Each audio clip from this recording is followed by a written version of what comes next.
সারা পশ্চিমবাংলায় সার্বিক উন্নয়নের দরকার আছে।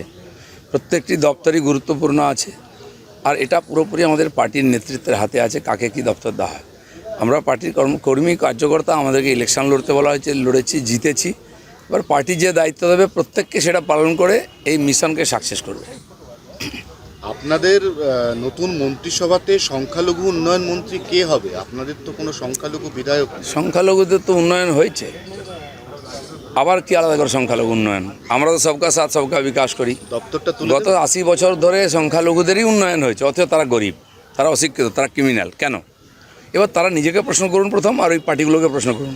বিজেপির কোনো দায় নেই সংখ্যালঘুদের উন্নয়ন করার। তার মানে দপ্তরটা ওরা আমাদের ভোটও দেয় না, হ্যাঁ, কিন্তু বাড়ি ঘর সুবিধা সরকারি সবাই পাবে, সেখানে কোনো ভেদাভেদ হবে না। নরেন্দ্র মোদী আগেও দিয়েছেন, আমরাও দেবো। না, আমার প্রশ্নটা দাদা, তাহলে কি ওই দপ্তরটাকে আর থাকছে না? জানি না, সেটা সরকার হোক, ডিসিশন নেবে। কিন্তু সংখ্যালঘু উন্নয়ন যদি বাই চান্স দপ্তরটা চালু রাখতে হয়, তো সংখ্যালঘু মুখ দিয়ে মন্ত্রী করে। অনেক কিছু চালু হবে, অনেক কিছু বন্ধ হবে, সরকার হওয়ার পরে ডিসিশন হবে।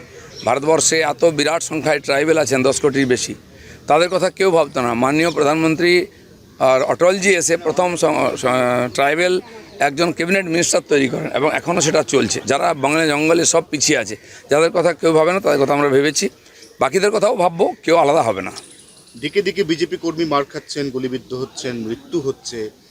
সবাই বলছেন যে ধৈর্য ধরুন, 9 তারিখের পর দেখাবো কি হবে, কি হতে চলেছে 9 তারিখ। পুরনো সরকারের পুরনো কালচার চলছে, পুলিশের এখনও পুরো ঘুম ভাঙেনি, চুড়ি এখনও খুলে ফেলতে পারেনি পুলিশ, সেগুলো খুলতে হবে, তো তারপরে বোঝা যাবে। আসল সরকার শপথ নিলে তখন এর পরিবর্তন হবে।